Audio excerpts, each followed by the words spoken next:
ओम शांति। आज बाबा बोले, तुम बच्चे जानते हो, जब कलाएं कम होती हैं तब फूलों का बगीचा मुरझा जाता है। अभी तुम बनते हो गार्डन ऑफ फ्लावर। सतयुग गार्डन है तो कैसा सुंदर है। फिर धीरे धीरे कला कम होती जाती है। दो कला कम हुई, गार्डन मुरझा गया। अभी तो कांटों का जंगल हो गया है। अभी तुम जानते हो, दुनिया को कुछ भी पता नहीं है। यह नॉलेज अभी तुम बच्चों को ही मिलती है। यह है नई दुनिया के लिए नई नॉलेज। नई दुनिया स्थापन होती है। करने वाला है बाप। सृष्टि का रचयिता एक बाप है। याद भी बाप को ही करते हैं कि आकर हेवन रचो, सुख धाम रचो, तो जरूर दुख धाम का विनाश होगा ना। बाबा रोज समझाते रहते हैं, उसको धारण कर फिर समझाना है। पहले पहले तो मुख्य बात समझानी है, हमारा बाप कौन है जिससे वर्षा पाना है। भक्ति मार्ग में भी गॉड फादर को याद करते हैं कि हमारे दुख हरो सुख दो। तो तुम बच्चों की बुद्धि में भी स्मृति रहनी चाहिए। आगे बाबा कहते, यहां तुम बच्चे जब बाप के सम्मुख बैठते हो तो बुद्धि में याद रहे कि बाबा आया हुआ है, हमको सृष्टि चक्र का राज बतला रहे हैं। देखो, अभी नाटक पूरा होता है, अब हमको जाना है। यह बुद्धि में रखना कि कितना सहज है। यह बुद्धि में रखना कितना सहज है, परंतु यह भी याद नहीं कर सकते। अभी चक्र पूरा होता है, अब हमको जाना है फिर नई दुनिया में आकर पार्ट बजाना है। फिर हमारे बाद फलाने फलाने आएंगे। तुम जानते हो चक्र सारा कैसे फिरता है, दुनिया वृद्धि को कैसे पाती है। नई से पुरानी, फिर पुरानी से नई होती है। विनाश के लिए अब तुम बच्चे तैयारियां भी देख रहे हो। नेचुरल कैलेमिटीज भी होनी है। इतने बॉम्ब्स बनाकर रखे हैं तो काम में तो आने हैं ना। बॉम्ब्स से ही इतना काम होगा जो फिर मनुष्य के लड़ाई की दरकार नहीं होगी। लश्कर को फिर छोड़ते जाएंगे, बॉम्ब्स फेंकते जाएंगे। फिर इतने सब मनुष्य नौकरी से छूट जाएंगे तो भूख मरेंगे ना। यह सब होने का है। फिर सिपाही आदि क्या करेंगे। अर्थक्वेक होती रहेगी, बॉम्ब्स गिरते रहेंगे, एक दो को मारते रहेंगे। खूने नाहक खेल तो होना है ना। तो यहां जब आकर बैठते हो तो इन बातों में रमण करना चाहिए। शांति धाम, सुख धाम याद करते रहो। दिल से पूछो, हमको क्या याद पड़ता है। अगर बाप की याद नहीं है तो जरूर बुद्धि कहां भटकती है। विकर्म भी विनाश नहीं होंगे, पद भी कम हो जाएगा।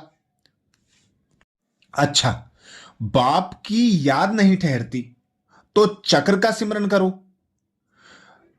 तो भी खुशी चढ़े, परंतु श्रीमत पर नहीं चलते, सर्विस नहीं करते तो बाप दादा की दिल पर भी नहीं चढ़ सकते।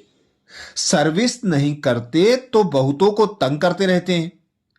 कोई तो बहुतों को आप समान बनाए और बाप के पास ले आते हैं तो बाबा देखकर ऐसे बच्चों से खुश होते हैं।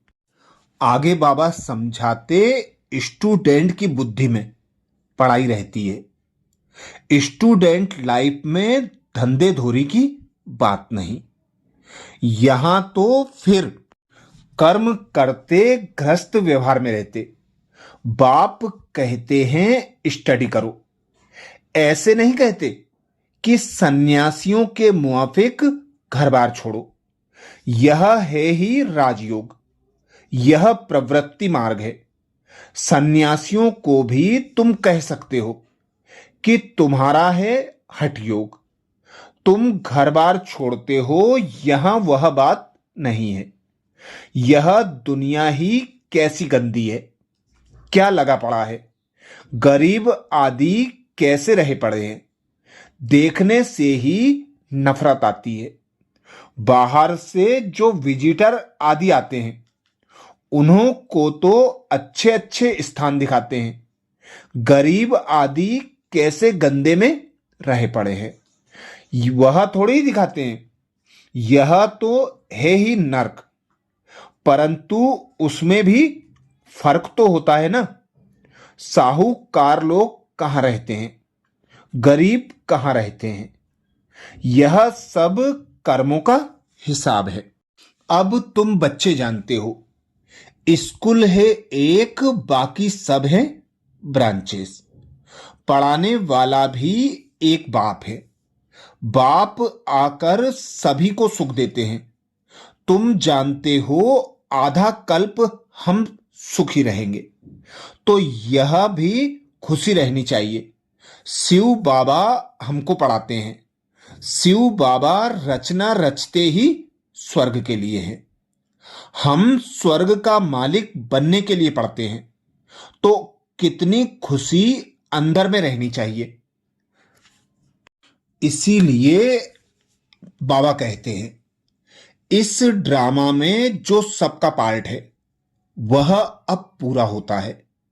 नाटक जब पूरा होने पर होता है तो सभी एक्टर्स समझते हैं कि हमारा पार्ट अब पूरा होता है, अब जाना है घर।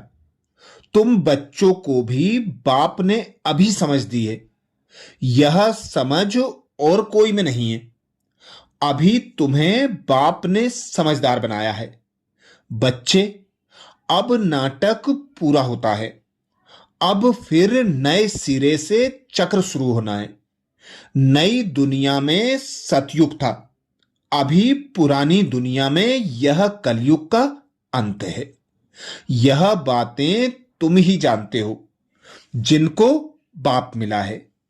नए जो आते हैं तो उनको भी यह समझाना है। अब नाटक पूरा होता है। कलयुग अंत के बाद फिर सतयुग रिपीट होना है। इतने सब जो हैं उनको वापस जाना है अपने घर। अब नाटक पूरा होता है। इससे मनुष्य समझ लेते हैं कि प्रलय होती है। अभी तुम जानते हो पुरानी दुनिया का विनाश कैसे होता है। भारत तो अविनाशी खंड है। बाप भी यहां ही आते हैं, बाकी और सब खंड खलास हो जाएंगे।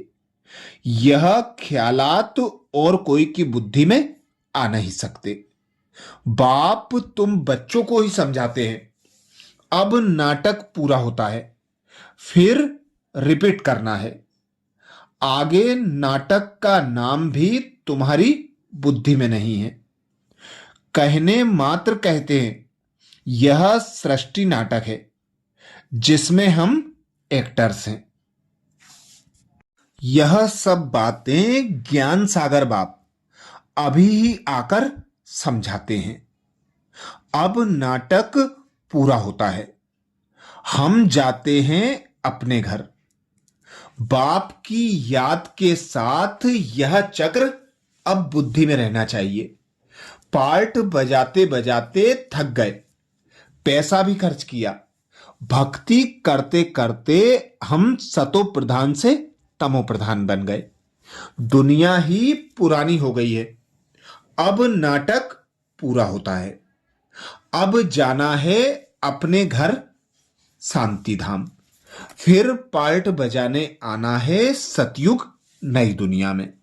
आज प्यारे बाबा ने हम बच्चों को वरदान दिया अशरीरीपन के इंजेक्शन द्वारा मन को कंट्रोल करने वाले एकाग्रचित भाव। अशरीरीपन के इंजेक्शन द्वारा मन को कंट्रोल करने वाले एकाग्रचित भाव। वरदान को स्वरूप में लाने के लिए बाबा ने सहज युक्ति बताई। जैसे आजकल अगर कोई कंट्रोल में नहीं आता है, बहुत तंग करता है, उछलता है या पागल हो जाता है, तो उनको ऐसा इंजेक्शन लगा देते हैं जो वह शांत हो जाए।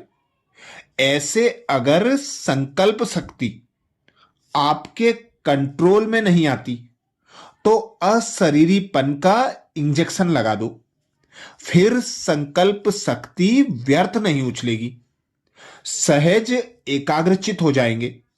लेकिन यदि बुद्धि की लगाम बाप को देकर फिर ले लेते हो तो मन व्यर्थ की मेहनत में डाल देता है। अब व्यर्थ की मेहनत से छूट जाओ। स्लोगन में बाबा बोले, अपने पूर्वज स्वरूप को स्मृति में रख, सर्व आत्माओं पर रहम करो। अपने पूर्वज स्वरूप को स्मृति में रख, सर्व आत्माओं पर रहम करो। आज बाबा का विशेष इशारा आया, कंबाइंड रूप की स्मृति से सदा विजयी बनो, जिसके लिए बाबा ने इशारा किया। जैसे शरीर और आत्मा दोनों कंबाइंड होकर कर्म करती हैं, ऐसे कर्म और योग दोनों कंबाइंड हो। कर्म करते याद ना भूले और याद में रहते कर्म ना भूले, क्योंकि आपका टाइटल ही है कर्मयोगी। कर्म करते याद में रहने वाले सदा न्यारे और प्यारे और हल्के होंगे। नॉलेजफुल के साथ साथ पावरफुल स्टेज पर रहो। नॉलेजफुल और पावरफुल, यह दोनों स्टेज कंबाइंड हो, तब स्थापना का कार्य तीव्र गति से होगा। अच्छा, ओम शांति।